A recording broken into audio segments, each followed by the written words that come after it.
여러분 안녕하십니까? 열린민주당 TV 주진영입니다.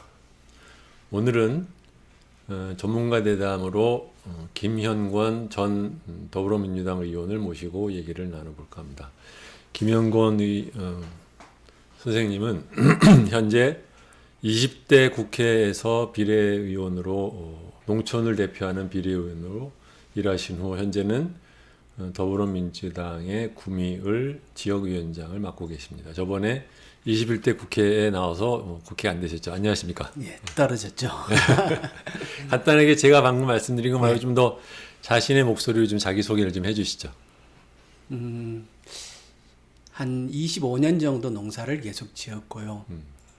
그러다가 20대 국회에 농민대표라는 굉장히 영광스러운 이름으로 의정활동을 열심히 했고, 제가 이제 경북 출신이고 경북에서 쭉 생활을 했기 때문에 다른 어느 곳보다 경북에서 재선 의원이 되고 싶어서 그래서 구미을을 선택해서 출마를 했는데 아깝게도 아쉽게도 낙선을 하고 지금 구미을에서 열심히 생활하고 있습니다.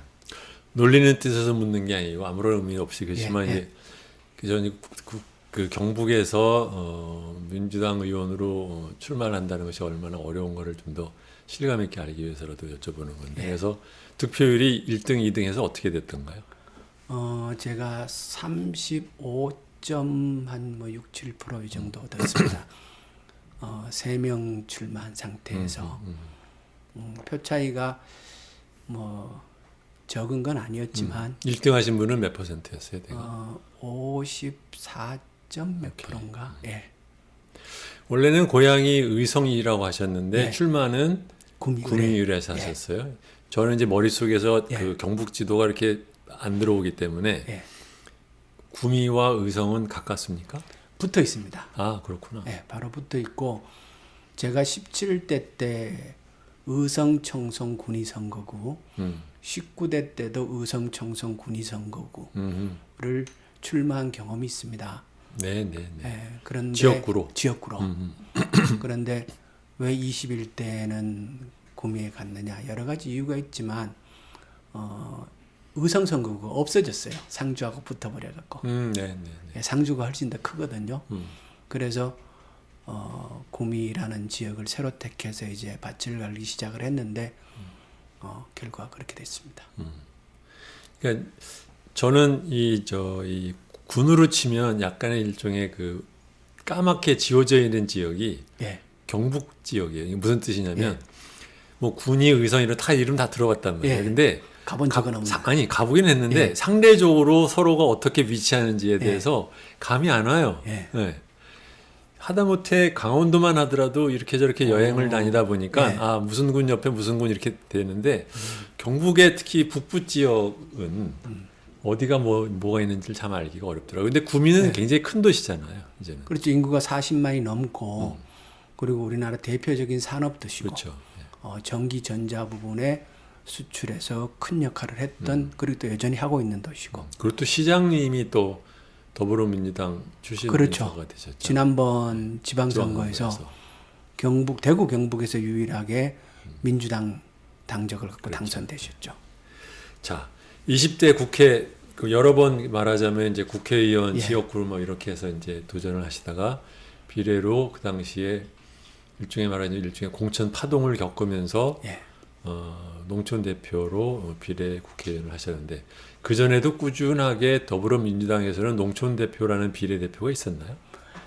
있다가 없다가 그랬습니다. 아, 예, 있을 때도 있었고 제가 그때 이제 중앙위원회 그 연설을 할 때 우리가 대선에서 승리한 시기에는 늘 농민 대표가 있었고 대선에서 실패한 시기에는 농민 대표가 없었다 과거에. 그리고 실제로 제가 농민 대표로 국회로 들어가고 그러네. 우리가 또 대선에 이겼죠. 그러네. 예. 그 신기하네요. 그게 달리 해석하면요. 우리 민주당이 기층에 대한 뿌리가 있을 때 선거에서 이겼고 좀 더. 예. 당이 민생에 대한 지향성이 높을 때 득표를 했고 그리고 집권을 성공했고 그렇게 정치라는 것이 대중과 가까워졌다 떨어졌다를 사실 반복하지 않습니까? 그리고 그것이 가까워지고 내용을 갖추는 시기가 선거라는 시기고 그런데 정치인들이 아무리 의식적으로 대중과 가까워지고 일체화하려고 하더라도 무의식 중에 떨어지는 시기들이 있으니까 근데 그게 당의 농민 대표가 있느냐 없느냐가 잠깐. 어떻게 보면 그러면 지금 21대는 있습니까? 없습니다. 그러면 다음에 대통령 선거 어떻게 돼? 현재 이제 순위 밖에 있는 그 후순위에 있는 농민 대표가 아직 있고 또 뭐 또 다른 방법이 근데 그걸 그 메커니즘 좀 여쭤볼게요. 예. 일반적으로 생각하면 농업 또는 농촌 지역에 대표하는 비례대표를 둘 법도 한데 예. 꾸준하게 고정적으로 예. 그것이 이루어지지 않는 이유가 뭘까요? 왜냐 지역구가 이제 농촌 지역에 그렇죠. 지역구가 많다 보니까 예. 특별히 비례로 농촌 대표가 필요 없다 이렇게 생각하는 건가요? 그런 측면도 있고요. 우리 당도 그렇고 갈수록 농업에 대한 중요성에 대한 인식이 떨어지는 거죠. 네. 그러니까 농업과 관련된 문제가 우리 사회에 중요한 현안이 된 적이 근래에 별로 없죠. 없어요. 네. 관심이 별로 없어요. 그게 더 큰 문제 아니겠어요? 맞아요. 그러니까 지금 보면은 농업이 우리나라 GDP에서 차지하는 비중이 한 3% 예. 정도 되고 또 이제 농업에 종사하는 사람들의 숫자도 굉장히 줄었죠. 지금 몇 배? 그렇죠. 인구가 지금 사실 실제 농업에 종사하는 인구는 한 150만, 뭐 300만 농민이라고 얘기는 하지만 그거는 이제 거리가 좀 있고요. 뭐 최대한 잡아도 한 250만 이렇게 얘기를 하는데 실제 종사에 하는 인구는 150만 전후 이렇게 보는데, 그러니까 표수도 일단 전체 대비 너무 작고 문제는 이 표가 선거에 있어서 움직이지 않는 표라는 거예요. 노인층이 많다. 예. 그러니까 뭔 행위를 했을 때 이게 변동성이 있어서 지지가 더 오거나 덜 오거나 이렇게 되면은 관심을 갖고 이제 그 정책을 개발한다든지 뭔가 할 텐데 이게 표가 이렇게 하나 저렇게 하나 안 움직이는 표다가 보니까 그러니까 정치인들도 점점 농업이나 이런 것에 예. 관심이 떨어지게 됩니다. 그렇죠. 예. 그리고 이제 또 하나는 사실 이제 저처럼 도시에만 쭉 사는 사람들 입장에서는 예. 농업에 대해서 어떻게 생각하느냐면 아우 저기는 맨날 뭐 내놔라 뭐 지원해라 예. 보조해라 이런 돈 뜯어가는 사람들로 인식을 하고 네. 그러니까 아예 그냥 뭐 우루과이가 됐든 뭐가 됐든 그런 걸로 해서 정부에서 그냥 그 농수산부의 버짓으로 지원하는 그걸 그냥 주고 그냥 말아버리자, 그냥 잊어버리자. 예. 그렇게 생각하는 또 경향들이 일반- 있죠. 예. 그것도 좀 있는 예. 거죠. 그러다 보니까 사실은 지금 농촌이나 농업을 보면 지나치게 맨날 말만 꺼내면 정부가 뭐를 안 준다라는 예, 소리만 예, 하지 예. 자발적으로 자기네들이 자생을 하기 위해서 뭘 할 거냐에 대한 얘기는 잘 안 하고 예. 그러니까 기껏 저 같은 사람 저도 만나서 얘기를 해보면 나중에 지겨워지는 거예요. 예.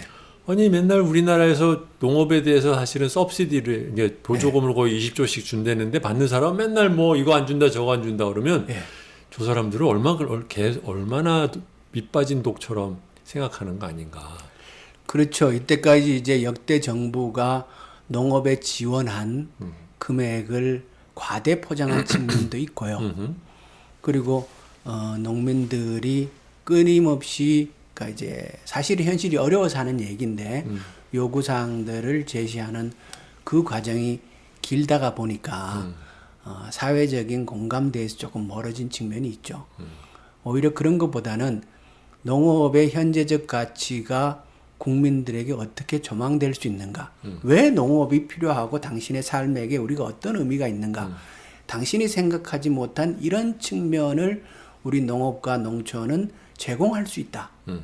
이런 것들을 좀 선제적으로 보여주기 위한 노력들이 있고 그런 과정이 있어야 되는데 그것보다는 끊임없이 요구만 하는 집단, 밑빠진 독에 물 붓기, 생산성도 안 나오면서 그렇게 인식되는 측면이 있습니다. 대략 숫자로 생각을 해보면 지금 우리나라의 GDP가 2,000조라고 치면 예, 아까 말씀하신 3%면 60조란 말이죠. 예.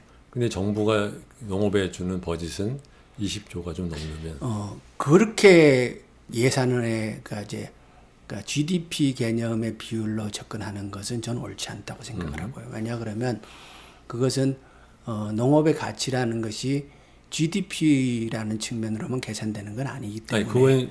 그거는 그 다음 얘기를 하도 적어도 네.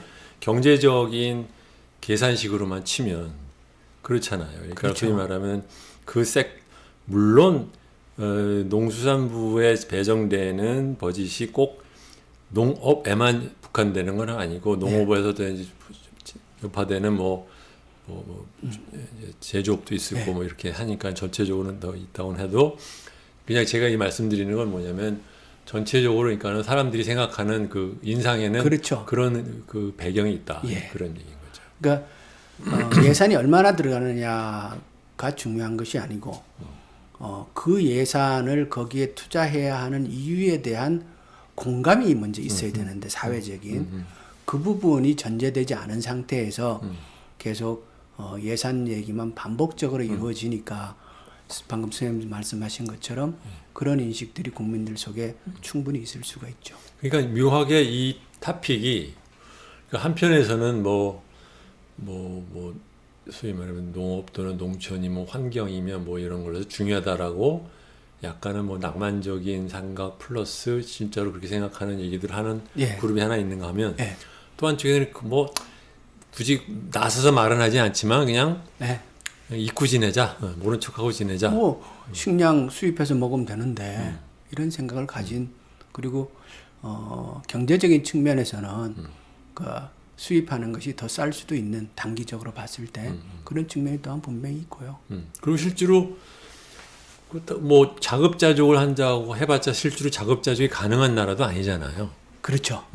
그러니까 이제 옛날처럼 말하는 자급자족 소리 또는 자급농 이런 얘기는 조금 철진한 얘기처럼 들리기도 하고. 그렇죠. 큰 틀에서 보면은 세계화 시대에 모든 것을 작업해서 자족하는 사회를 가져가겠다? 안 맞는 얘기죠. 불가능도 하고. 그래가지고 하여튼 농업이 점점점 말하자면 사람들의 그 뇌리에서 사라지고 그나마 조금 상대적으로 이제 커지는 개념은 농촌, 지역적인 의식, 그러니까 말하자면 이제 그걸 뭐라 그러나, 그러니까 환경적인 이슈 또는 지역적인 이슈 그런 것 쪽으로 사람들이 좀 바뀌잖아요. 그렇죠. 공간으로서의 농촌. 맞아요. 그 의미가 갈수록 커지죠. 이제 특히 우리 이제 국민 소득이 3만 달러 넘어가지 않습니까? 그때가 되면은 사람들의 삶의 질에 대한 관심이 비약적으로 증가한다 그러잖아요. 그러니까 이번에 코로나 겪으면서 도시민들 아파트 좁은 데 살면서 굉장히 답답해 했었고 그런데 일부 전원주택을 양주 이런 남양주는 전원주택을 갖고 있는 분들은 삶의 질을 만끽했다 이런 얘기 하지 않습니까? 이제 우리 국민들 대다수가 정말로 좋은 환경에서 나의 삶의 질을 높이고 싶은 그런 욕구들이 있게 마련이고 그런 의미에서 농촌과 자연이란 공간은 이게 농민들의 생산의 터전이라는 의미가 이때까지 주요한 의미였다면 그렇죠. 거기에 머무르지 않고 우리 국민 모두가 삶의 질을 만끽할 수 있는 공간 그러니까 휴식과 여가 그리고 재생산의 마음의 재생산의 공간으로 농촌을 오롯이 내놓을 때가 되었다. 이런 말씀을 드리는 거죠. 20대 국회의원 하시면서 보람차게 했다고 하는 일은 어떤 일이 있었어요? 자랑할 게 많은데요. 아, 그래요? 가장 먼저 기쁘게 생각하는 건요. 우리가 지금 쌀값이 올해만 해도 20만 원 넘어섰습니다. 제가 국회에 들어갈 때 그때 박근혜 정부에서 쌀값이 하락을 해가지고 11만 몇천 원까지 떨어졌어요. 쌀 한 가마에 11만 원, 12만 원 이런 얘기 나오면요. 농촌에 정말 찬바람 붑니다. 그런데 꾸준하게 쌀값을 끌어올리기 위한 여러 가지 정책들을 펴서 저희가 18만 원, 19만 원 이렇게까지 끌어올렸었는데 원래 드디어 지금 시장가가 21만 원 선에 하고. 무슨 정책을 했길래 쌀값이 오른 거예요? 쌀의 재고가 너무 많았어요 그 당시에. 오케이. 예. 그러면 재고 일단 생산을 조절해야죠. 그러니까 생산이 계속 과잉이 일어나는 상태에서는 매년 그래서 생산을 조절해야 되는데 우리가 지금 쌀은 100% 작업을 이루고 있습니다. 그런데 주요한 곡물, 옥수수라든지 콩이라든지 밀이라든지 이런 것은 자급률이 1% 이하 되는 것도 많거든요. 이제는 우리가 국민 건강이라는 측면에서도 쌀뿐만 아니라 주요 곡물들의 작업이 굉장히 중요하거든요. 그래서 쌀의 생산을 줄이고 대체 작물을 생산할 수 있는 시스템을 만든 거죠. 그래서 콩이나 옥수수의 생산을 장려하고 그렇게 해서 쌀에 관련된 보조금을 줄이고 기타 작물에 대한 다른 쌀 이외의 작물에 그렇죠. 대한 전환을 하도록 보조금을 드리는 건가요? 기타 작물을 재배할 때도 쌀에 예상되는 수익만큼을 보존해주는 정책을 편 거죠. 그렇게 해서 생산 자체를 조절하는 걸 했고요. 그리고 지금 해마다 5만 톤씩 해외 원조도 나갑니다. 네. 그러니까 우리나라가 원조 받는 나라에서 원조 주는 나라로 바뀌었다는 대표적인 사례가 이거거든요. 근데 쌀을 원조해 주는 것도 우리가 창고에 쌀이 있다고 해서 마음대로 해줄 수 있는 거 아니에요. 그러니까 예를 들어 아프리카 어느 나라에 쌀을 원조한다. 그럼 그 나라를 수출국으로 삼는 나라가 있을 거 아니에요. 네. 이런 나라들과 협약도 이루어져야 돼요. 갈등이 네, 해야 돼요. 네.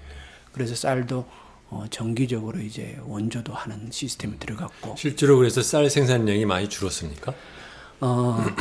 지금 이제 재고를 많이 줄였죠. 재고를 줄이는 예, 단계로. 재고를 많이 줄였고 그리고 기타 작물이 늘어남과 더불어 쌀 생산은 자연스럽게 또 줄고. 예. 그러면서 이게 보니까 정부에서 쌀값을 어느 정도 선에서 끌어올리려는 의지가 있구나라는 것에 시장의 메시지가 가면 쌀값은 올라갑니다. 예. 그렇게 해서 저희가 아니 근데 그러고 보니까 나같이 도시에 사는 사람은 쓸데없이 쌀값만 오른 거네. 그런데 네. 우리나라 쌀값은 어느 정도 좀 끌어올려 놓는 게 경제에도 오히려 요즘은 디플레가 더 걱정인 시절이지 않습니까? 에이, 그거랑 좀 다른 얘기지.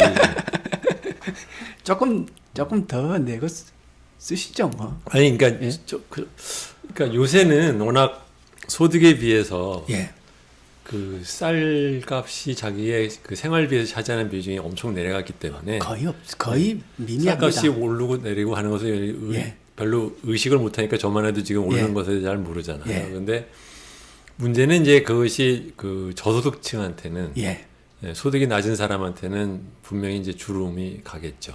그러니까 그것과 더불어서 저소득층에게 그 식품이 지원되는 제도도 강화했죠. 오케이. 그러니까 그런 거는 함께 가야 되거든요. 그런 일이. 예. 뭐 그걸 근데 뭐 꼭 김형건 의원 혼자서 한 건 아니잖아요. 그러니까 혼자 하는 건 없죠. 아니 근데 말하자면 혼자는 아니죠. 그러니까 지금 말씀하시는 게 김 의원이 20대에서 내가 노력해서 그렇게 된 거다 이렇게 말씀하시는 저희가 거예요? 했다. 문재인 정부가 오케이. 함께 했다라는 거고요. 그것이 이제 워낙 현장에 그 영향들이 많이 가는 것이기 때문에 늘 자랑스럽게 생각을 하고요. 그리고 저희가 들어와서 가축 방역 정책국을 만들었죠. 네, 맞아요. 예. 이때까지 대한민국에는 방역 정책국이 없었습니다. 예. 농림부에 그러니까 미군정 하에서는 가축 방역 정책국이 국 단위의 조직이 있었어요. 그런데 대한민국 정부가 설립되고 나서는 한 번도 그 방역에 관한 전담하는 국이 없었거든요. 그래서 문재인 정부에서 이 국을 신설했고, 그래서 방역의 업무와 방역 과정에서 생기는 여러 가지 그 축적물들을 그 국 단위에 쌓아 나가기 시작하면서 저희가 가축 방역에 있어서는 획기적인 개선을 했죠. 글쎄 말이에요. 근데 사실 들어보니까 거의 매년 있었던 뭐 가축 문제 뭐 이런 것들이 몇 년 사이에 없어졌어요 지금. 박근혜 정부에서 저희가 AI 그 가금류를 살처분 한 해에 많이 할 때 3,600만 마리를 했어요. 엄청난 거였거든요.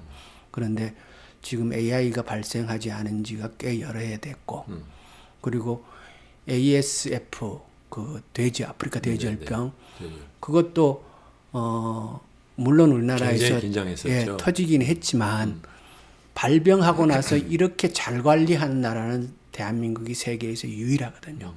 그러니까 유럽의 많은 나라들도 ASF가 발병하고 그것을 진정시키는데 2, 3년씩 걸렸거든요. 근데 우리가 굉장히 빠르게 잘 관리해 나가고 있고 그런 점에 있어서 저희가 질병 관리하는데 매우 큰 성과를 냈다고 생각을 하고요. 그리고 이게 더 나아가서 그냥 뭐 제 생각일 수도 있습니다만 K 방역의 밑거름이 됐다 생각합니다. 어떻게? 왜냐고 하면 방역의 첫 번째는 진단을 빨리 하는 거거든요. 네. 그러니까 예를 들어서 AI 조류 인플루엔자가 한참 유행을 할 때 그 의심되는 시료를 채취하고 확진을 하는데 48시간 걸렸어요. 그런데 저희가 어떻게 바꿔놨냐면 12시간 확진으로 바꿔놓은 거예요. 그러니까 처음에 병이 터지기 시작하고 초기의 방역이 매우 중요한데 이때의 48시간은 굉장히 길어요. 네. 그런데 이것을 48시간 진단 시스템이 아니라 12시간 진단 시스템으로 바꿔놓으니까 판단하고 대처하는 시간이 확 줄어들죠. 그렇게 하면서 우리가 조류 인플루엔자에 대한 대응을 시작한 건데 이번에 K 방역도 우리가 성공 요인은 진단을 빨리 그런 경험을 그러니까 그렇게 하면서 우리가 AS 아프리카 돼지열병이 북한에 발병을 할 때 한국에 우리는 휴전선을 접하고 있는 거기 때문에 저건 동물이나 이거 물이 또 임진강 물이 흘러오기 때문에 저거는 우리가 아무리 열심히 해도 남측으로 넘어올 가능성이 매우 농후하다.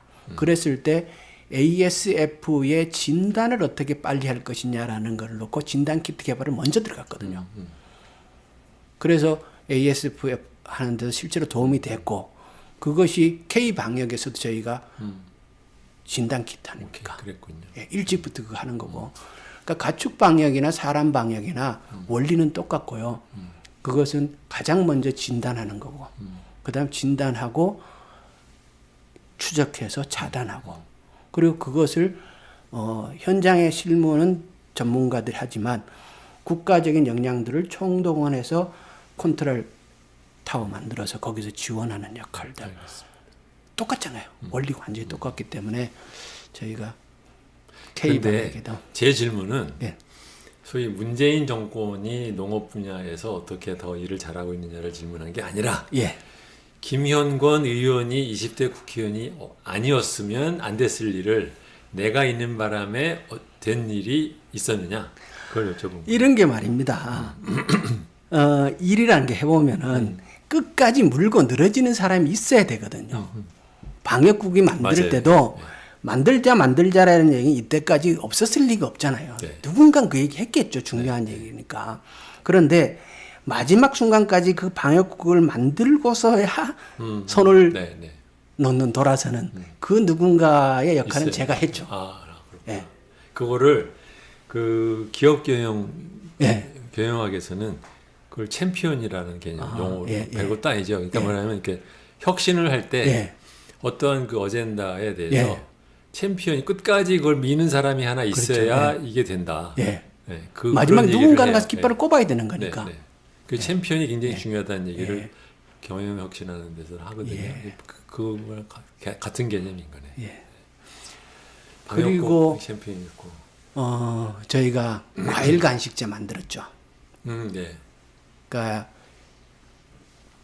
학교에다가 우리 다음 세대들을 위해서 과일을 그것도 우리 과일을 정기적으로 간식으로 준다라는 것은 매우 획기적인 일이죠. 근데 이걸 문재인 정부의 대통령 공약으로 끌어올렸고 그리고 실제로 국회에서 법안을 통과시키고 예산 만들어서 과일 간식제 만들었지 않습니까? 그리고 2020년도부터는 저는 몰랐어요. 몰랐어요? 네. 아, 학교를 안 다니니까 그렇죠. 급식에서 뭘 주는지 모르겠어요. 아이들이 학교 다니는 주부들은 되게 좋아합니다. 그래요. 네.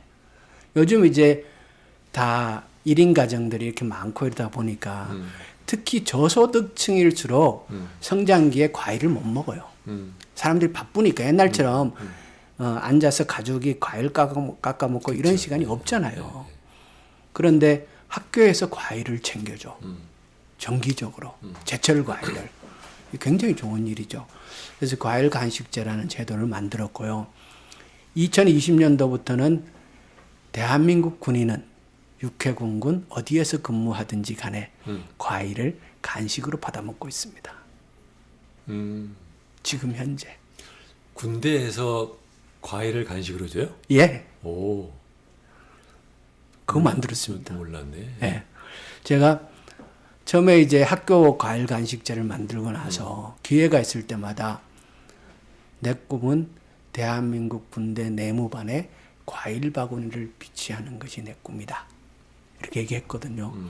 저는 요즘 애들 한두 명밖에 안 낳지 않습니까? 그런 애들 군대에 보내놓고 무슨 사고 터질까봐 다 걱정들 하고 계시는데 우리 군대에 내무반마다 과일 바구니가 비치되어 있는 군대 문화를 만든다면 바구니에 과일 있으면 먼저 먹는 놈이 장땡인데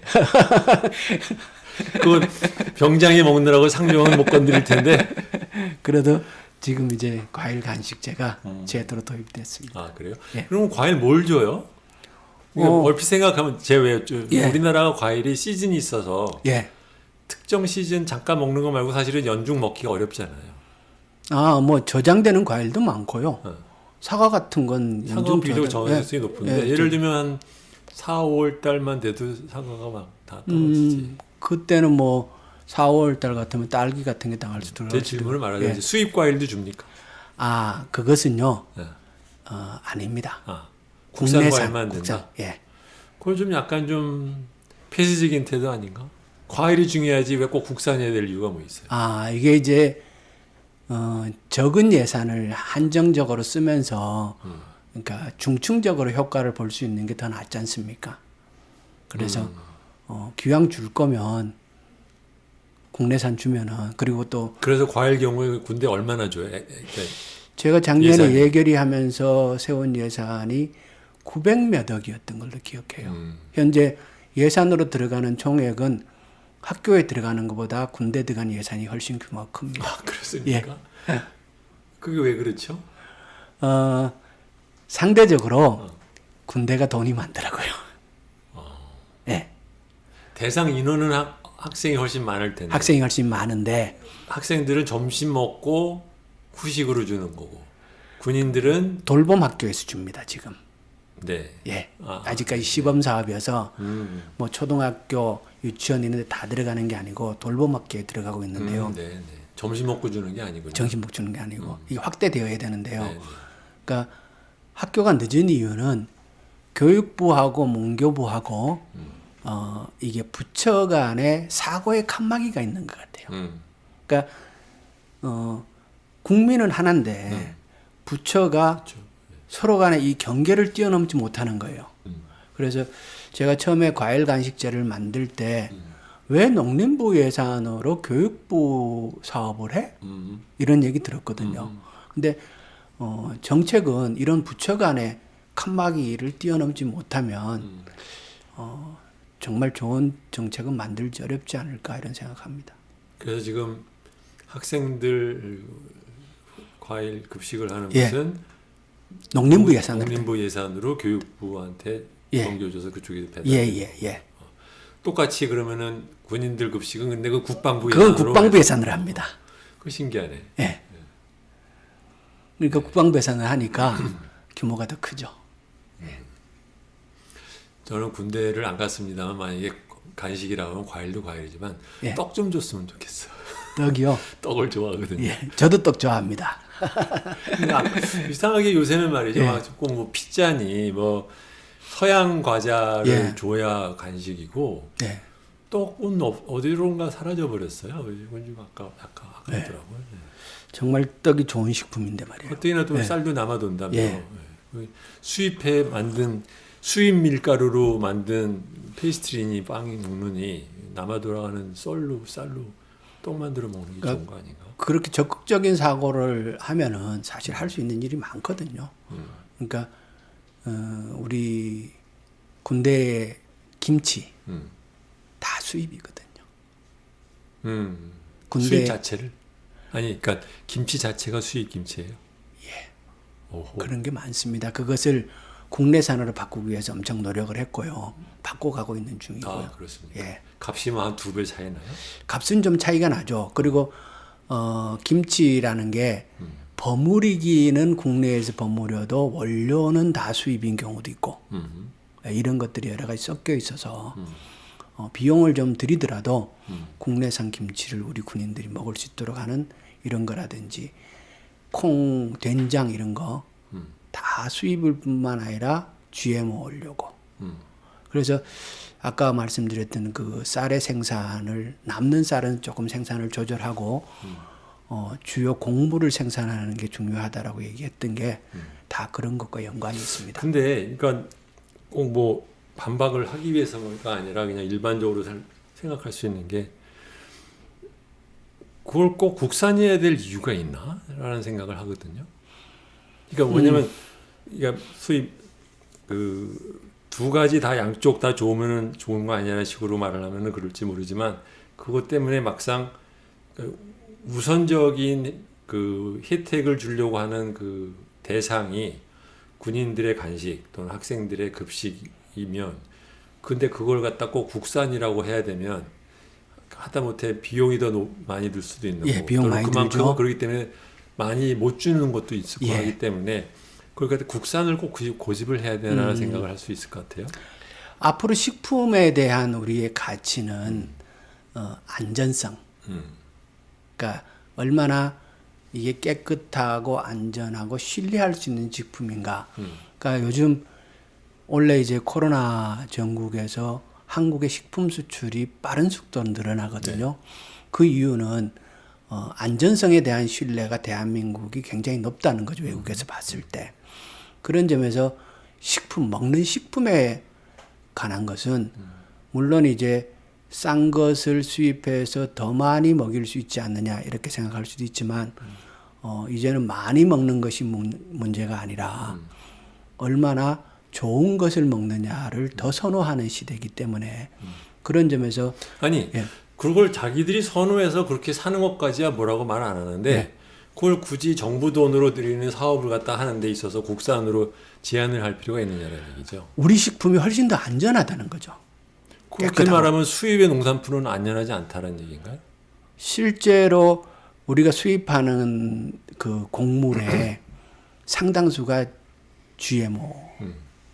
참고로 저는 네. GMO 아무런 문제 없다고 생각하는 사람입니다. 그런 거고요. 또 제가 이제 김치 얘기했는데 중국산 고춧가루의 생산과 유통 과정 이런 것들은 소비자들 입장에서 봤을 때는 매우 염려스럽거든요. 그러니까 그것이 우리가 국내에서 관리되는 근데 그것은 예. 수입물에 대한 검역을 철저히 해서 풀 일이지 위험할지 모르니까 국산 먹자라는 걸로 꼭 갈 필요는 없는 얘기잖아요. 이 얘기가 좀 생각보다 예. 실제로 안전성에 대한 그 기준이 조금 다른 측면도 있고요. 물론 말씀하신 대로 검역을 강화해야 한다. 그건 매우 기본이라고 생각을 하고요.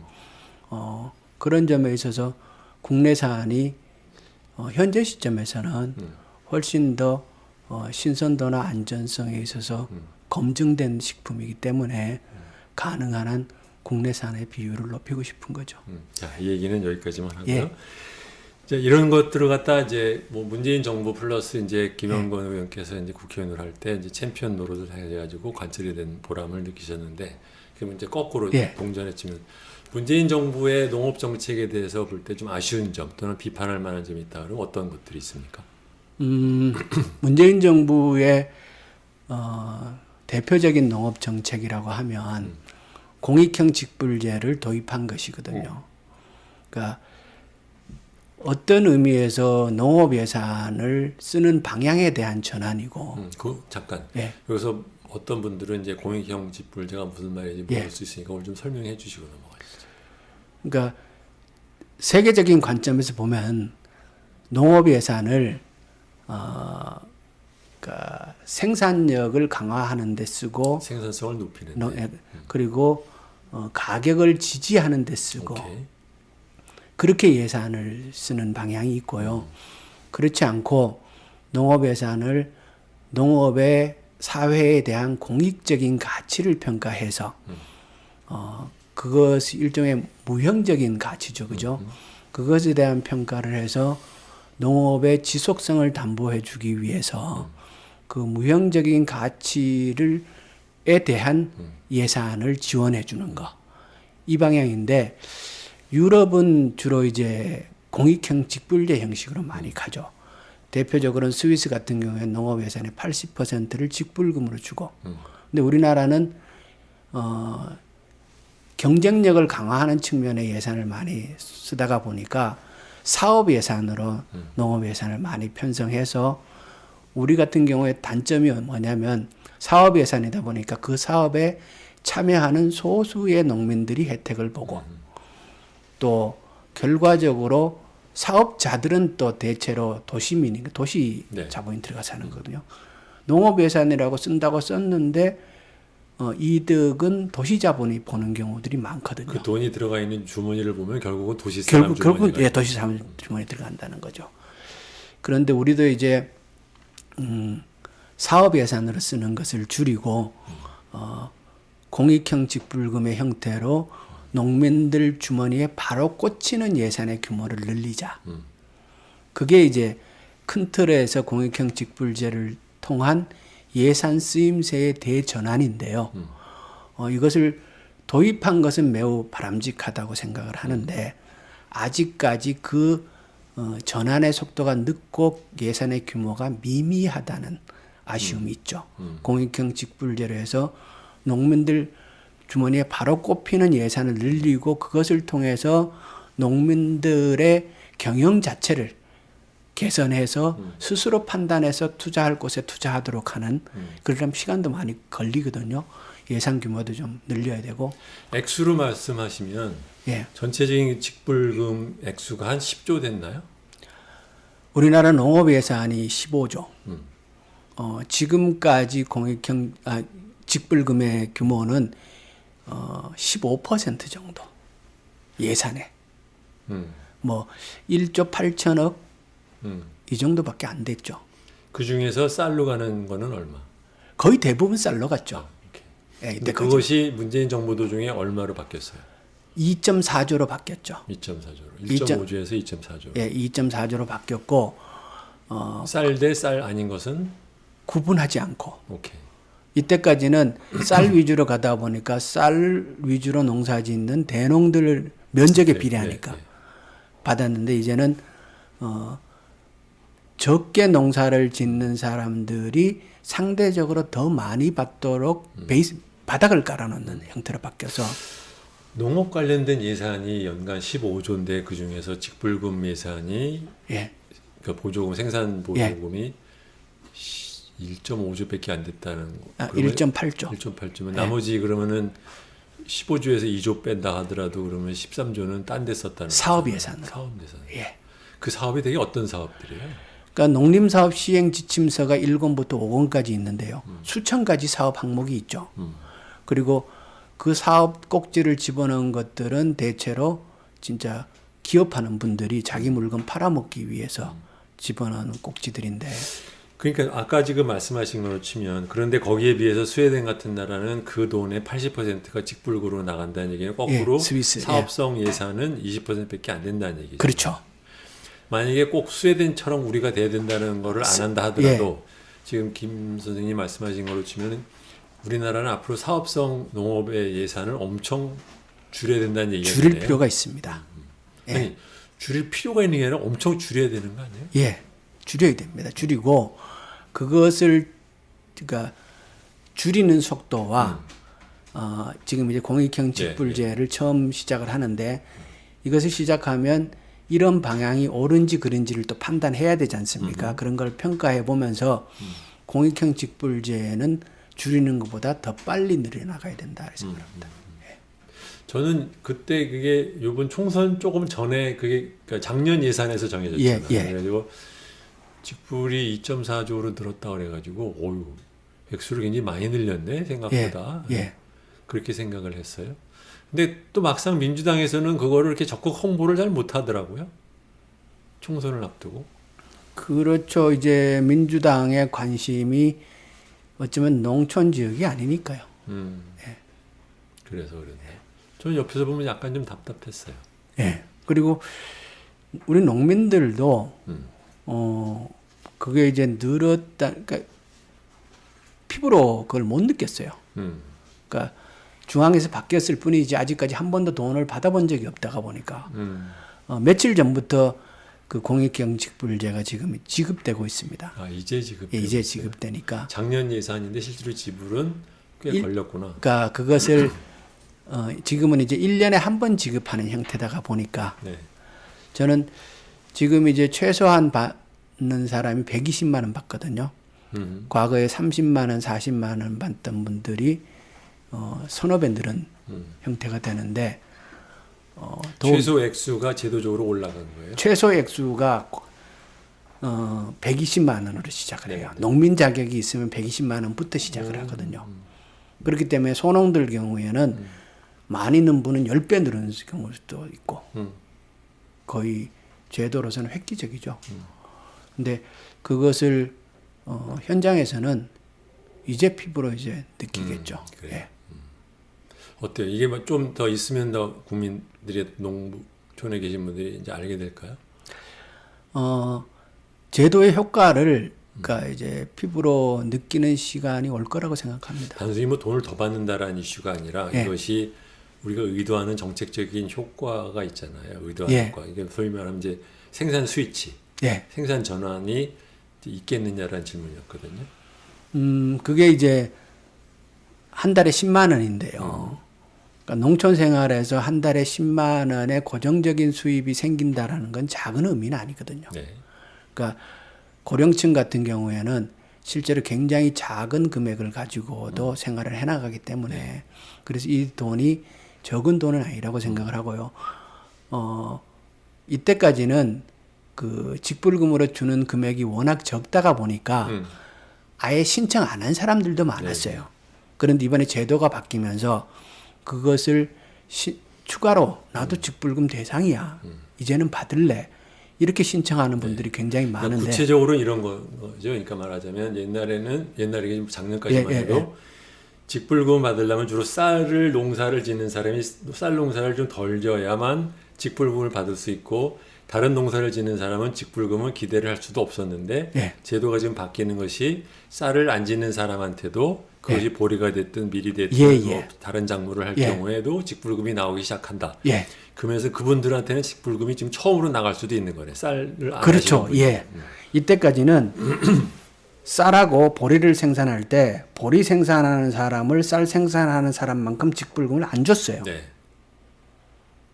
이 차이도 있었고 그리고 규모가 큰 농가만 거의 다 가져가는 형태가 됐거든요. 그런데 이제는 어느 작물을 생산하나 그리고 논에 재배를 하나 밭에 재배를 하나 직불금 대상으로 다 되어 있고 그리고 아무리 작은 규모를 생산하더라도 얼마 이상부터 시작하는 형태이기 때문에 이것의 실익을 받는 농가 수는 굉장히 많은 거죠. 그러니까 제 생각에 이 굉장히 의미 있는 예, 정책적인 변환이라고 생각하는데 국내 언론에서도 별로 다루지를 않고 예. 정당에서도 별로 이걸 자기가 이렇게 했다고 뭐 뻐기지도 않고 예. 옆에서 보면서 왜 이게 이렇게 넘어가는 거지? 엄청나게 큰 일인데. 예, 큰 일이 맞습니다. 그리고 그게 이제 아까 제가 새로 신청하는 사람이 많다 이 말씀을 드렸잖아요. 네, 네. 그거는 그만큼 현장의 영향이 크다라는 거죠. 그렇죠. 반증이죠. 네, 네. 그래서 새로 신청한 사람들에게 예산을 주려고 하니까 3천억 정도가 더 있어야 된다 이러더라고요. 근데 뭐 지금 농림부에서 그것을 확보하려는 노력도 잘 안 하는 것 같아서 아쉽죠. 그러면 현재 요번 예산에도 똑같이 2.4조로 올라왔나요? 그럴 거예요. 네, 그렇구나. 그걸 지금 원래는 더 늘리겠다는 계획 하에서 이렇게 전환된 게 아니었어요? 계속 늘려나가야죠.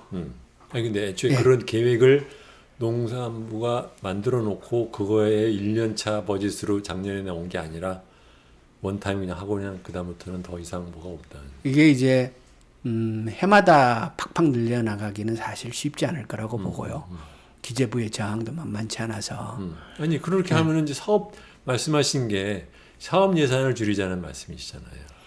그게 생각보다가 농림사업 시행 지침서에 들어있는 사업 하나하나 꼭지들이 이런 관료들하고 자기들 나름 다 이유가 있고 또 네, 다 연관성이 네, 그쵸. 있어 보여요.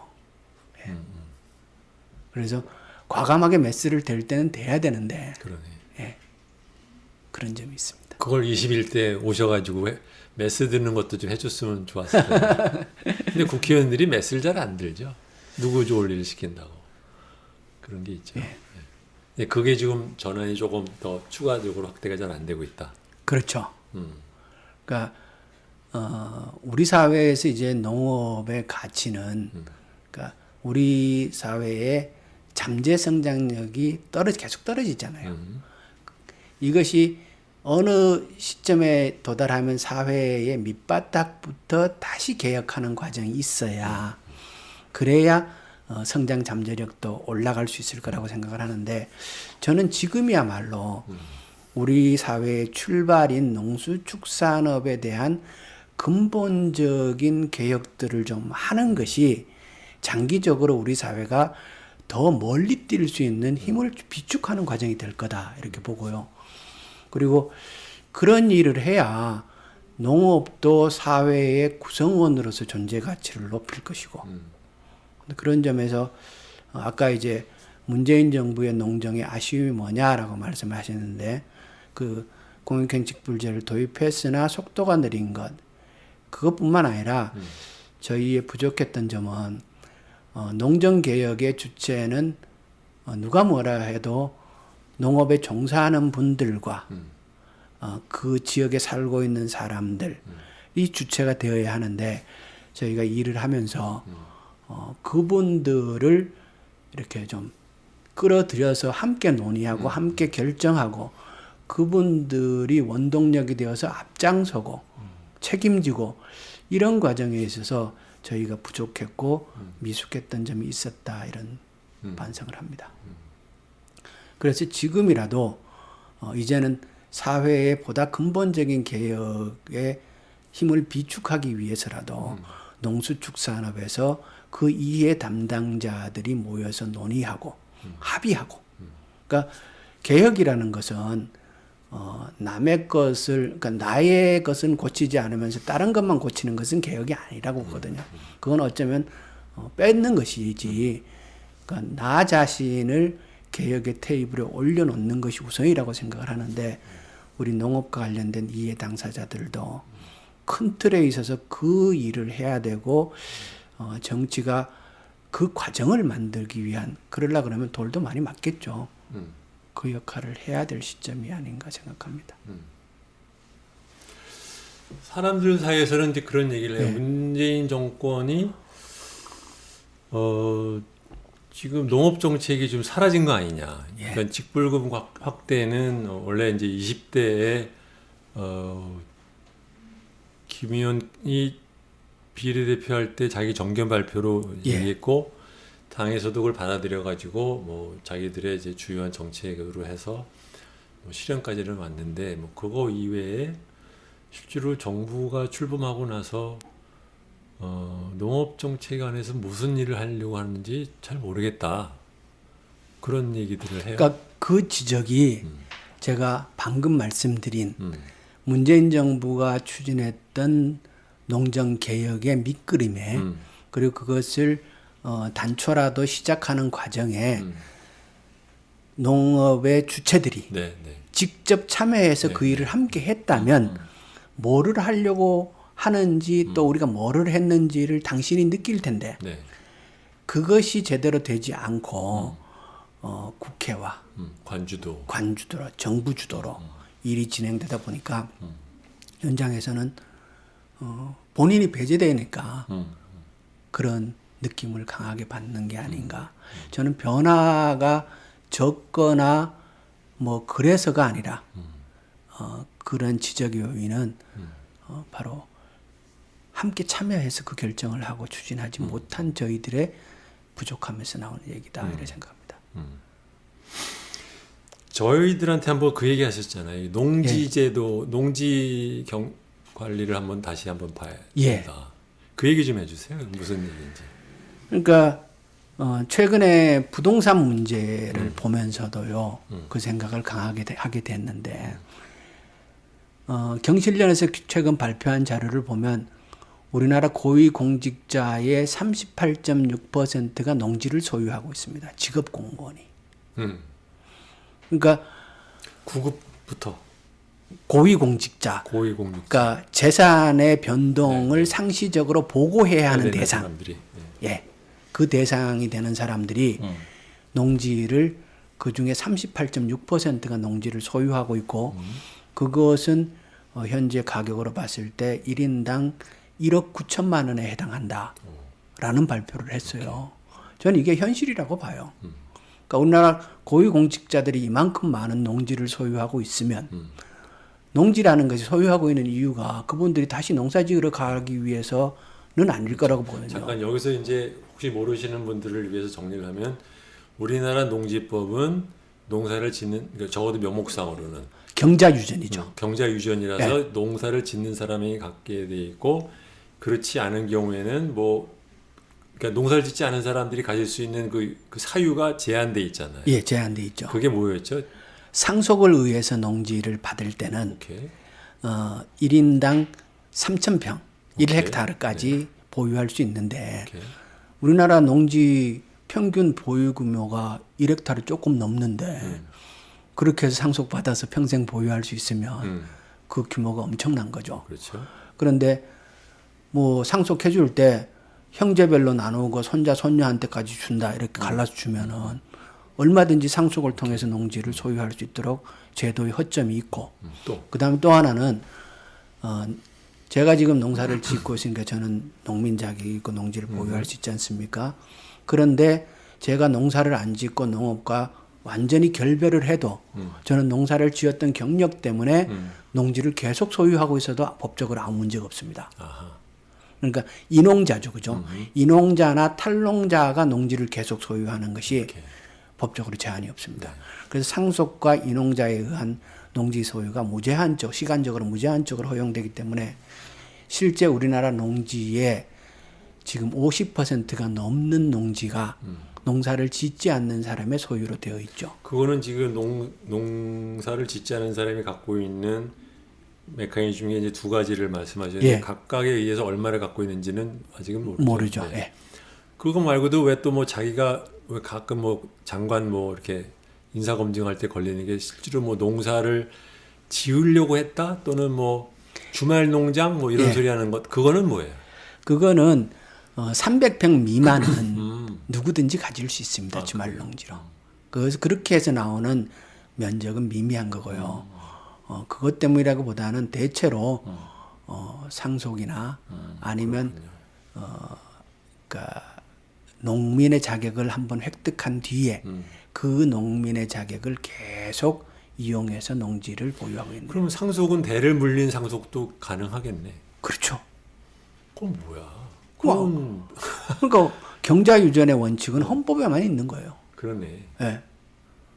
그러니까 지금 농지의 50%가 넘는 농지가 부재지주 손에 들어가 있고 지금 우리나라 농업이 굉장히 고령화되어 있지 않습니까? 그 고령한 농민들이 소유하고 있는 농지가 한 번 더 상속이 돼버린다고 치면은 영원히 이건 되돌릴 수 없는 거 아니냐. 그래서 제가 20대 국회에서 농지법 개정안을 냈죠. 어떻게 하자는 겁니까? 저는 상속 자체를 막을 수는 없으니까 상속에 의한 농지는 농사를 짓지 않을 경우에는 2년 이내에 매도하도록 하고 이농자의 농지는 4년 이내에 매도하도록 하자. 이농자는 다시 귀농할 수 있는 가능성을 염두에 두고 나왔다가 또 들어가거든요. 그러니까 도시에 살러 나왔다가 부적응되면 또 들어가는 경우 있잖아요. 그래서 이것 때문에 4년으로 해서 그렇게 하고 이것을 피하려면 농지를 농지은행에다가 위탁해라. 빠져나갈 수 있는 길은 이렇게 열어놨죠. 이렇게 법 개정안을 냈는데 제대로 된 논의도 못했습니다. 워낙 저항이 심해서. 어떤 저항이 있던가요? 일단 왜 팔게 하냐? 논의 테이블에 올리질 않아요. 아, 예. 법안 심사 소위에 이거를 상정 자체를 안 해요. 네.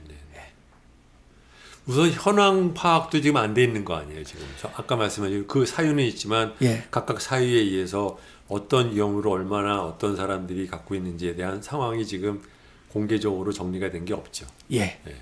그러니까 이런 농지를 소유하는 저희 토지 조사를 해야겠네. 그렇죠. 그러니까 이게 농지를 가지고 있는 이유는 다 욕망 때문 아닙니까? 네. 하면 어느 순간 저것이 개발되거나 해서 소득이 될 그런 건데 이런 의식이 사회에 깊게 깔려 있으면 아파트에 대한 투자도 같은 심리죠.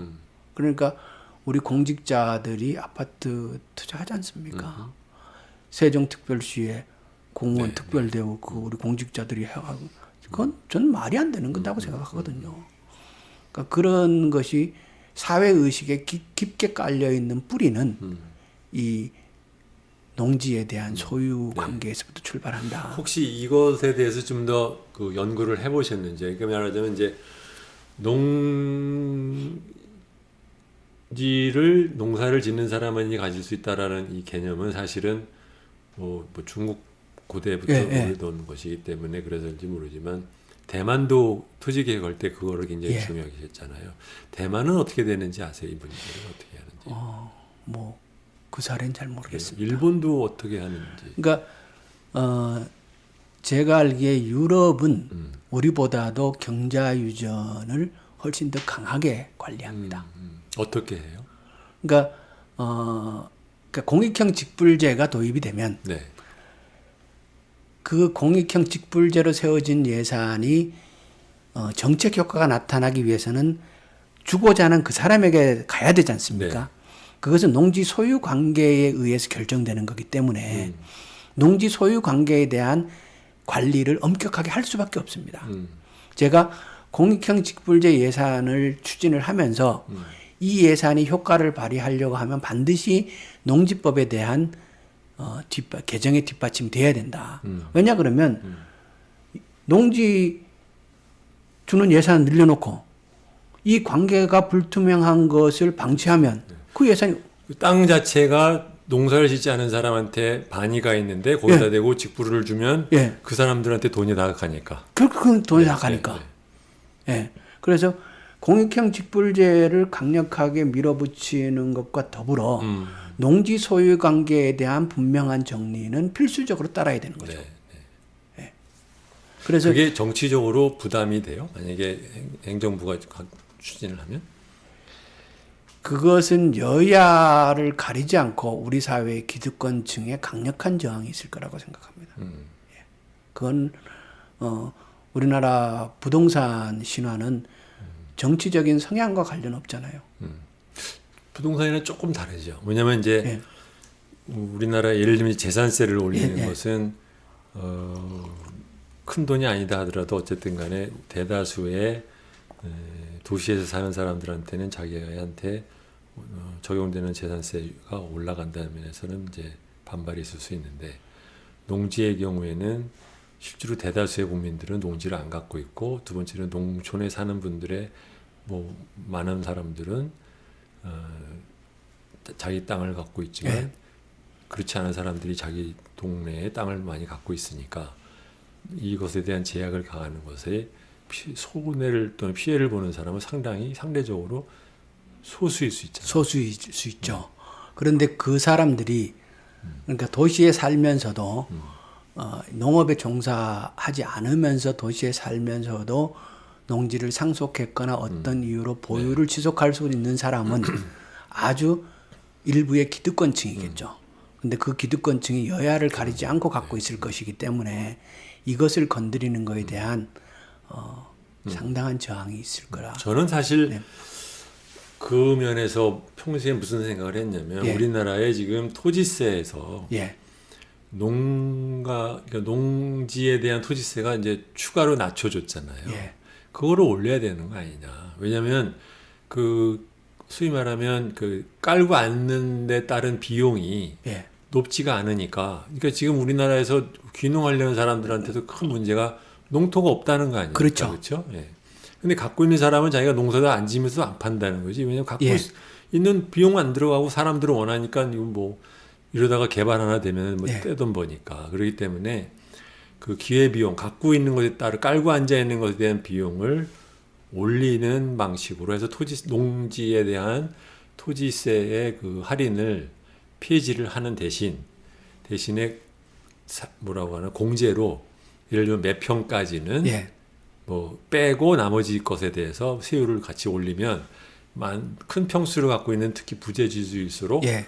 높게 되지 않을까. 또는 두 번째로는 지금 우리나라가 지금 이주택자에 대해서 예. 뭐 이게 뭐 종부세도 예. 그렇지만 뭐 높이듯이 마찬가지로 비농인에 대해서는 농지세를 차별해서 올릴 수도 있지 않는가. 뭐 그런 생각을 해보는데요.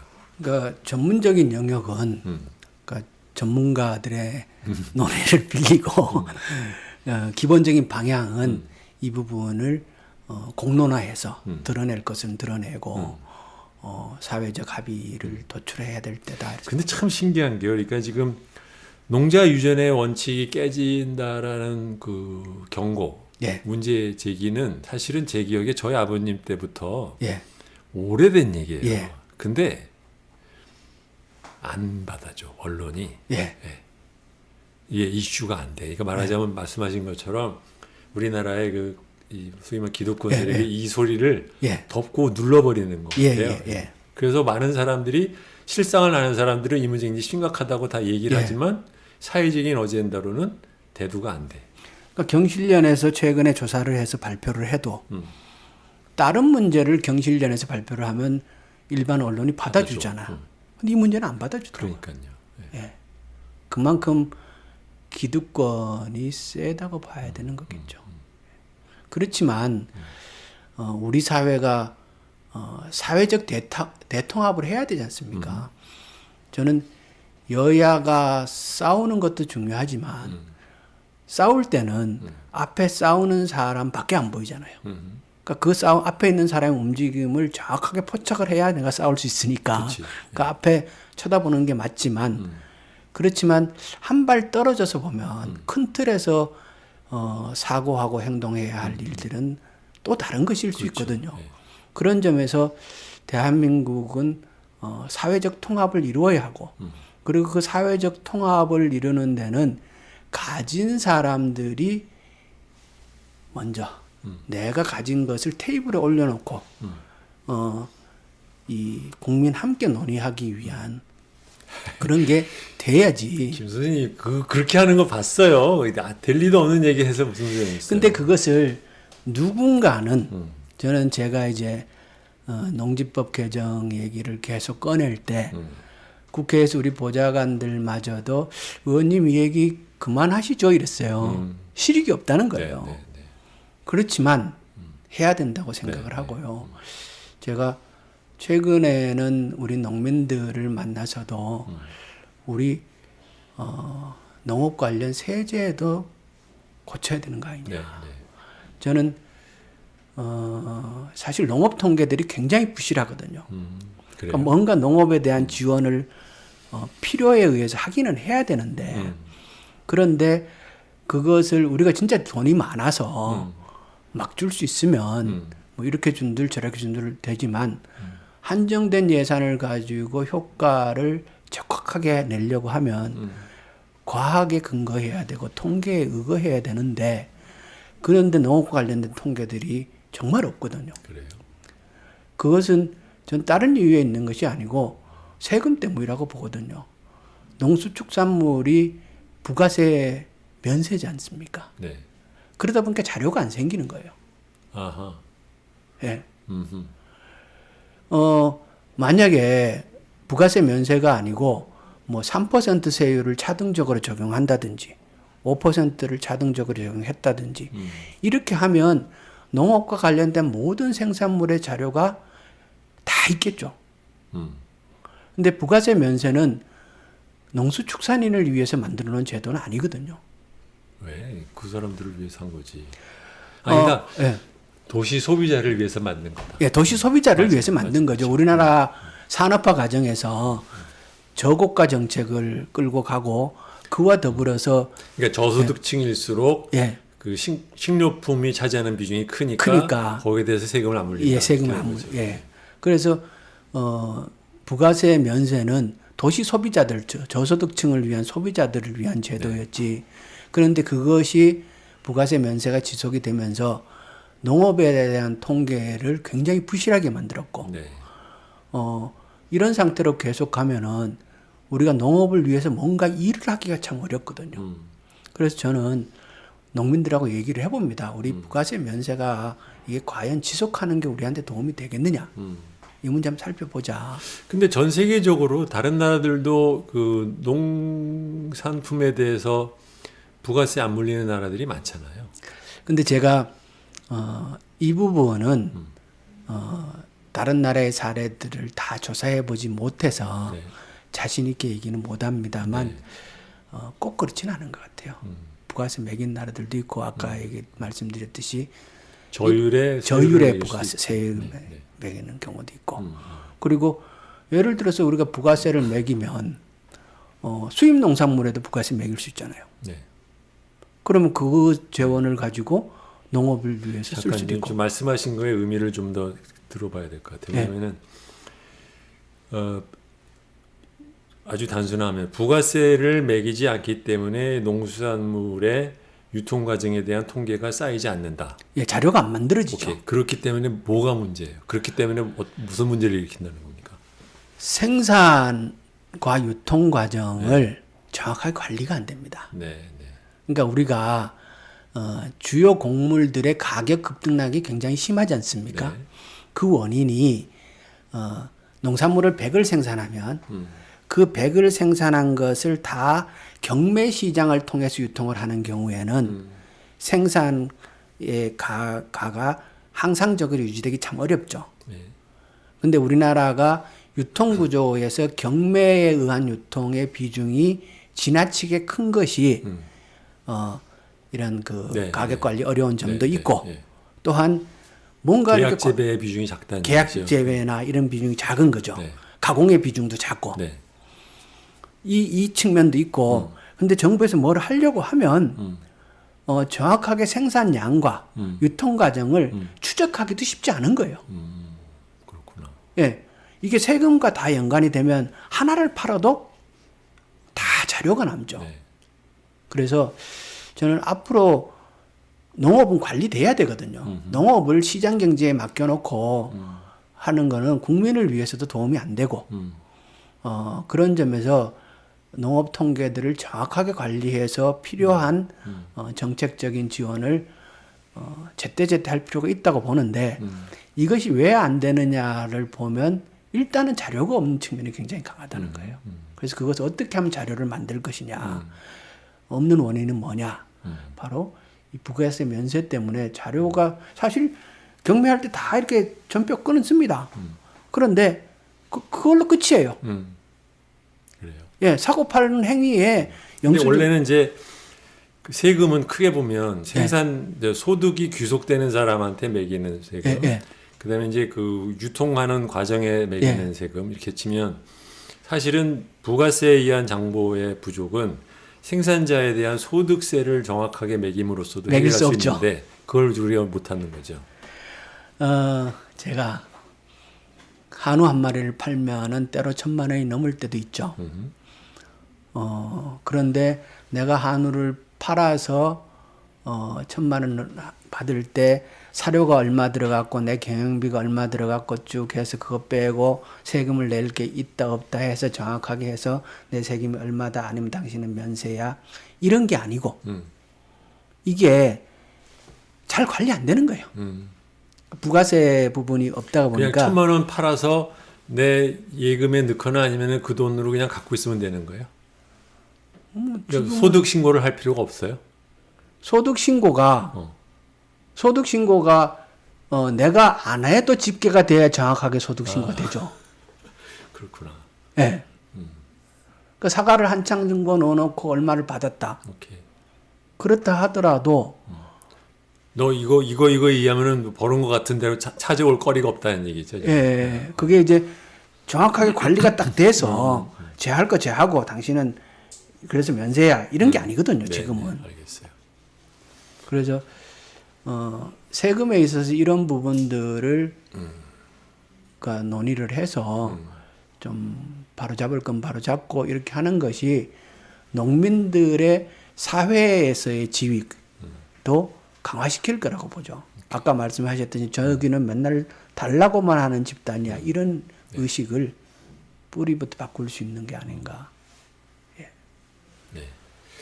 시간이 좀 돼서 다시 그 원래 그 정치 얘기로 잠깐 돌아올게요. 그 지금 그러니까 제가 김영권 의원이나 이제 경북 지역에서 이렇게 나오시는 분을 보면 이제 드는 생각이 저 양반들은 무슨 생각하고 나올까? 워낙 지역색이 세서 당선 가능성도 뭐 거의가 뭐 거의 없다시피 할 분들이 많은데도 불구하고 계속해서 이제 나온단 말이에요. 그리고 실제로 보면 말씀하신 것처럼 아까 말씀하신 것처럼 35%에 해당되는 분들이 경상도의 구미에 사는 사람들이 표를 줌에도 불구하고 그분들이 자기를 대표를 하는 국회의원을 뽑을 수 있는 기대는 거의 없다. 그럼에도 불구하고 또 그 사람들 계속해서 또 투표를 해줘. 이건 이제 근본적으로 생각하면 이제 소선거 제도에 따른 문제잖아요. 거기에 대해서 경북에서 그 활동하시는 더불어민주당의 정치인들은 이거 선거제도 바꿔야 되는 거 아니냐 그런 얘기들은 안 하세요? 하죠. 하는데 제가 선거를 3번 출마를 했거든요. 네. 그러니까 이제 선거할 때마다 지역구 2번, 이번 지역구까지 하면 이번 지역구 3번 한 3번, 거죠. 그렇죠. 3번 출마해서 한 건데 출마한 사람들의 숫자는 다 다르지만 첫 번째 제가 출마했을 때 18%인가를 받았어요. 2004년도에. 그 다음에 그게 17대고 19대 때 출마했을 때가 제가 28점 몇 %를 받았어요. 그리고 이번 세 번째 구매에서 출마해서 36% 가량을 받았는데 그래 등차급수야, 등비급수야? 제가 등차수열입니다. 플러스 9 예. 거의 그렇게 되거든요. 그래서 저는 의미 없는 일을 하고 있는 것이 아니라고 생각을 하고요. 제가 지역구 의원으로 당선되는 일이 없다 하더라도 언젠가는 이 과정들이 누군가에 의해서는 폭발될 수 있을 것이다. 이렇게 보고요. 그리고 기회란 저도 이제 좀 살아보면서 기회란 많은 경우 부지불식간에 온다. 그렇죠. 예. 꼭 예견한 대로 사람의 삶이 열리는 건 아니지 않느냐. 그러니까 가능성만 놓고 한다면 그 많은 도전들을 했던 수없는 사람들을 평가하기 어렵지 않겠습니까? 그런 점에서 뭐 충분히 의미 있다고 제가 생각을 하고. 근데 그 얘기는 조금 뭐 구멍이 있는 게 그 이제 이런 거죠. 그러니까 소위 말하면 이제 열세 지역 또는 압도적인 열세 지역에서는 좋은 후보 찾는 것부터가 힘들어요. 예, 맞아요. 그러다 보니까 그 지역에서 좋은 후보를 막상 더불어민주당이 못 내다 보니까 이렇게 썩 이렇게 뭐 객관적으로 봤을 때 이렇게 훌륭하지 않은 후보가 나서고 또 그러다 보니까 당연히 또 그 사람이 안 되고 이렇게 될 수도 있잖아요. 그러니까 이제 김 의원 같은 경우에는 나름 그 개인적인 효과에 의한 진전도 어느 정도 있었을 거다. 게다가 이제 구민 도시이기도 하고 뭐 이런 것들이 있는 거니까. 근데 그러니까 여러분 이제 무슨 말이냐면 제가 지금 김영권 전 의원으로부터 이 우리나라의 그 선거제도, 소선거제도 또는 비례대표가 문제가 있어서 이거를 그 지역별 말하자면 전국구 또는 지역별 비례대표제로 전환되는 아이디어에 대해서 뭐 말하자면 약간 이제 열린 그 질문을 한 건데 그냥 계속해서 버티겠다고 하네요. 아, 그거요. 선거제도 개혁하는 게 맞죠. 그 참 보시면서 어떠셨어요? 그러니까 지난번 선거법 개정이 엉뚱한 방향으로 가는 과정을 보면서 늘 아무리 선의를 갖고 시작해도 결과가 선이 아닌 경우는 항상 늘 일어날 수 있다. 그렇죠. 이런 생각도 했고요. 아까 제가 사회적인 대타협 말씀드렸지 않습니까? 우리 그 사회적인 대타협을 하기 위해서는 대한민국의 선거제도의 대타협이 필수적일 수밖에 없지 않느냐. 이런 생각은 제가 하고 있고요. 그런데 다만 제가 지금 민주당 소속의 네. 정치인인데 민주당이 지금 바꾸려고 하겠냐. 이 소선거구제를. 그런 점에서 네, 네. 그냥 얘기를 쉽게 네, 하기 네. 어려운 어렵죠. 거죠. 네, 예. 맞아요. 예. 그러니까 참 생각해 보면 호남 지역에서도 국민의힘 당을 대표하는 국회의원이 한둘은 좀 나와야 그래야 거기 지역에서 공천만 되면 국회의원 되는 줄 알고서는 늘어져 있는 사람들 네. 좀 긴장을 하고 또 영남 지역도 예. 마찬가지로 그렇게 돼야 선의의 예. 경쟁이 사실은 이루어지는데 예. 지금 그게 안 되는 거잖아요. 그러다 보니까 막 함량 미달인 사람들도 막 예. 공천만 받으면 예. 되고 지역적으로 이제 그러한 한계도 극복해야 될 뿐만 아니라 사회가 다양화되면서 그러니까 다양한 계층의 이익을 맞아요. 반영할 수 있는 다양한 정치 집단의 등장도 필수적으로 요구되죠. 맞아요. 그런데 20대 국회에서 했던 선거법 개정이 결과는 완전히 딴판으로 나타났지 않습니까? 그래서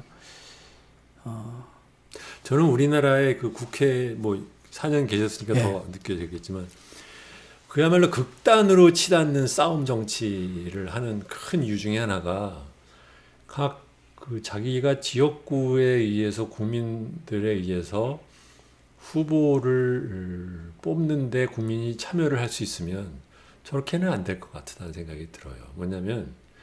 왜냐면은 이게 설사 생각이 다름에도 불구하고 공천은 위에서 해주는 거니까 당론이니 뭐 지도부니 아니면 자기네 뭐 줄 따라 가지고 우르르 쫓아다니는데 바쁘지 생각이 다르면서도 따라다닌단 말이에요.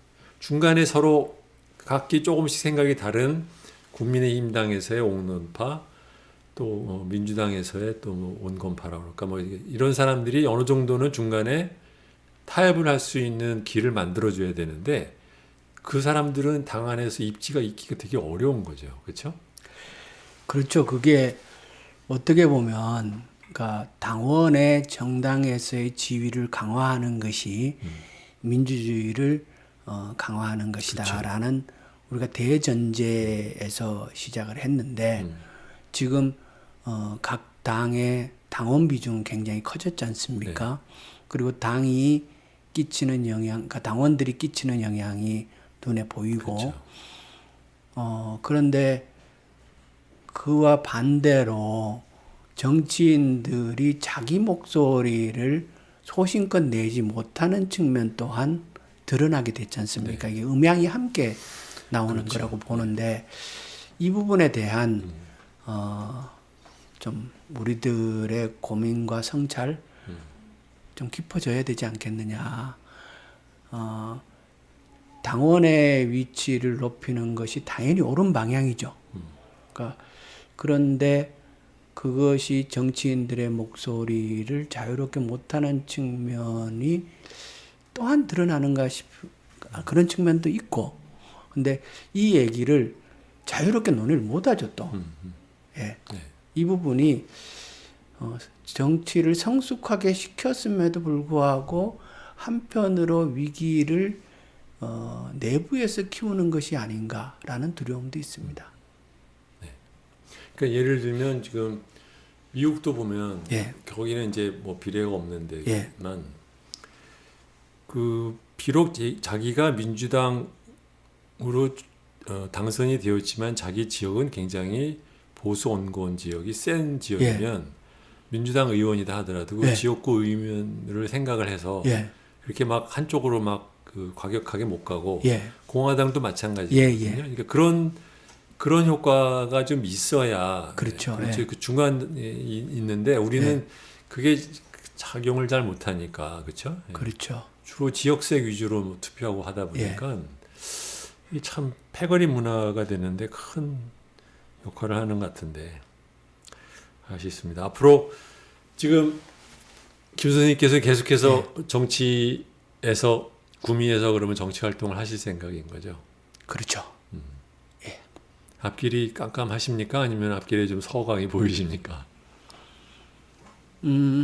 지난번 총선을 하면서 이때까지 제가 한 번도 당선 가능성이 있을까? 당선을 그려보면서 선거운동을 해본 적은 한 번도 없었습니다. 그 전에. 그런데 이번에 낙선을 했습니다만 그래도 지역의 분위기나 앞으로 가능성 이런 것들을 염두에 두고 했었고요. 그래서 저는 아까도 말씀드렸습니다. 그래서 기회는 부지불식간에 어느 순간 올지 모르는 것이고 그래서 제가 최초라 그러면 좀 옛날에 있었으니까 한 20년 내에 경북에서 지역구 민주당 당선자로 우리 국민들에게 인사드릴 수 있는 날이 올 거라고 생각합니다. 말 나온 김에 말이죠. 그러니까 궁금해요. 그러니까 경북에서 민주당에 투표를 하시는 분은 어떤 분들이에요?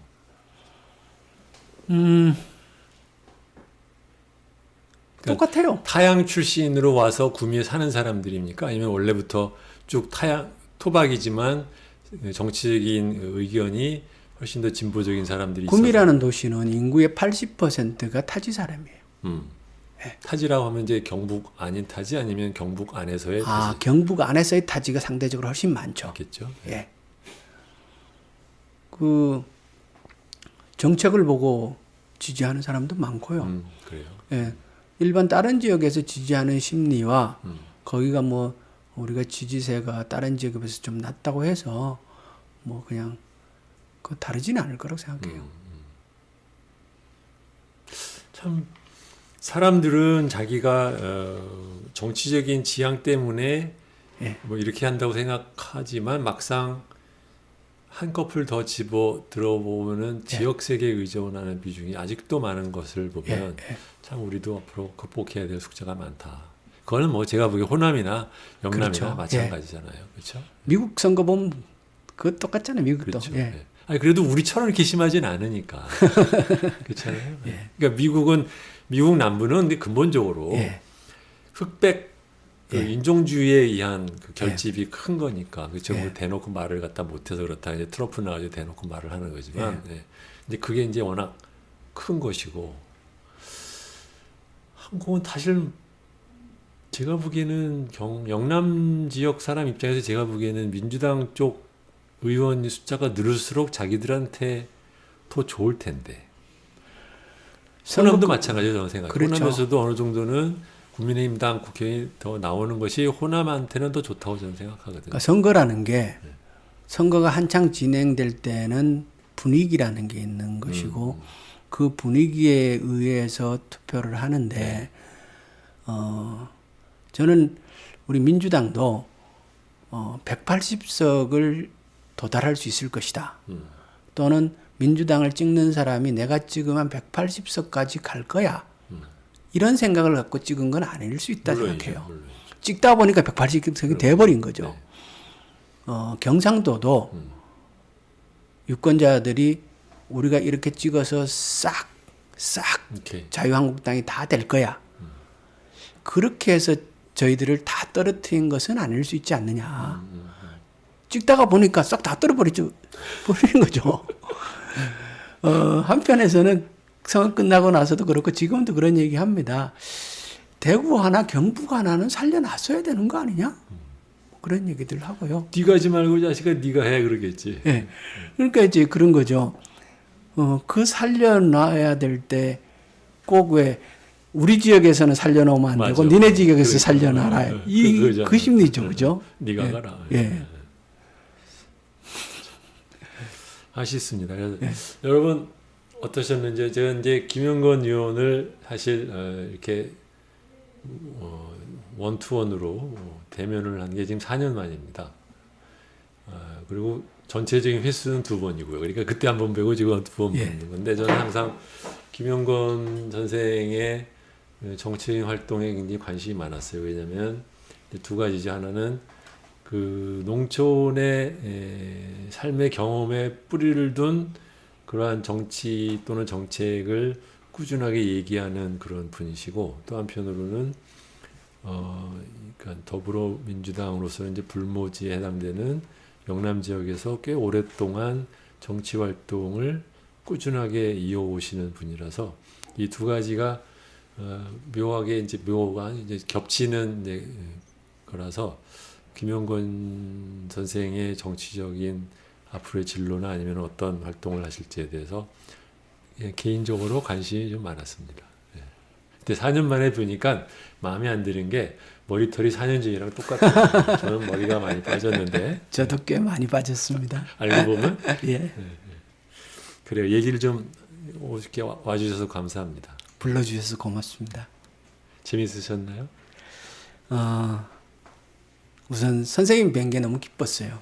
네, 뭐 저는 다른 이제 선생님께서 페북 메시지로 대담 한번 하자라고 얘기를 하셨을 때 뭐 오로지 우리 주지현 선생님이 불러주셨다. 이게 저는 오게 된 가장 큰 원인입니다.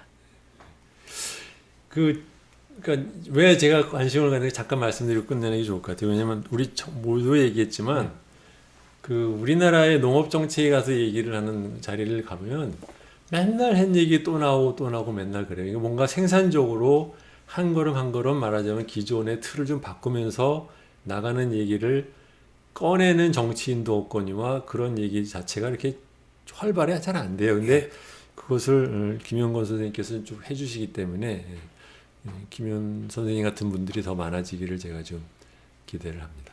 고맙습니다. 네, 여러분 오늘 전문가 대담은 여기까지 하겠습니다. 안녕히 계십시오.